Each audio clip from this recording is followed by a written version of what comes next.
বিসমিল্লাহির রহমানির রহিম। হে সমস্ত জগতবাসী, আজ আমি শামীম আলী চিশতি বিশ্ব আধ্যাত্মিক জ্ঞান সঞ্চার দরবার শরীফ হতে আমি ছোট একটি আলোচনা নিয়ে আসলাম। আধ্যাত্মিক জগতের মানুষদেরকে অনেক মানুষই ঘৃণা করে, ভালো দেখে না, ভালো চোখে দেখে না। তারা কিন্তু তাদের অর্ধেক কথা শুনে, পুরো কথা শোনে না, যার ফলে তাদের ভিতরে জ্ঞানে প্যাঁচ লাগে, তখন তারা উল্টাপাল্টা বলে। তো আমি বলবো এই কথাগুলোই চলে সেই জ্ঞানীদের কাছে, যদি কেউ কান পেতে সম্পূর্ণ আলোচনাটি শোনে।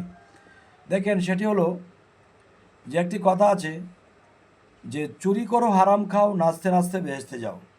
আর এটা কেমন কথা? চুরি করো হারাম খাও নাচতে নাচতে বেহেশতে যাও। আর আমরা কি পেয়েছি?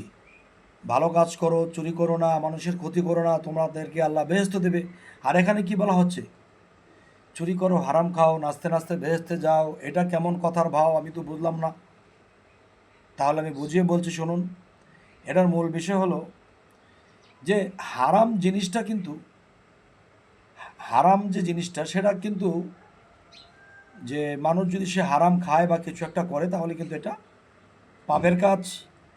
তাহলে আমি যেটা বলবো আপনাদেরকে সেটা হলো, দেখেন যে আপনার এমন একটা বিষয়ে এমন রাগ উঠেছে, রাগের চোটে ঘরের সব কিছু ভেঙে ফেলেছেন।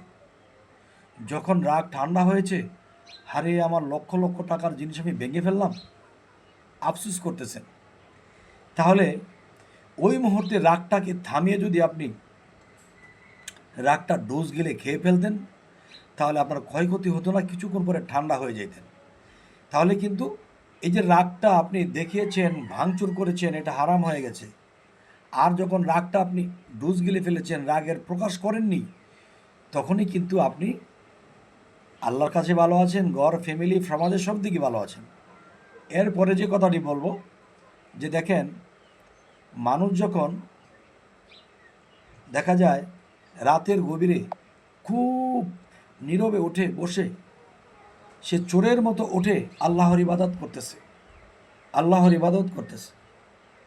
কেউ দেখেনি, সবাই ঘুমিয়ে আছে, চোরের মতো উঠে আল্লাহর ইবাদত করতেছে। তাহলে এই চুরির কি কখনো, এই চুরিতে কি আল্লাহ বেজার হবে? তো সেই তো বেহেস্ত পাবে। তবে এরকম আলোচনা সকলের মাথায় ধরবে না। যাদের ধরবে তারাই তো কমেন্ট করবে, ভালো ভালো কথা বলবে, লাইক দেবে, ফলো দেবে।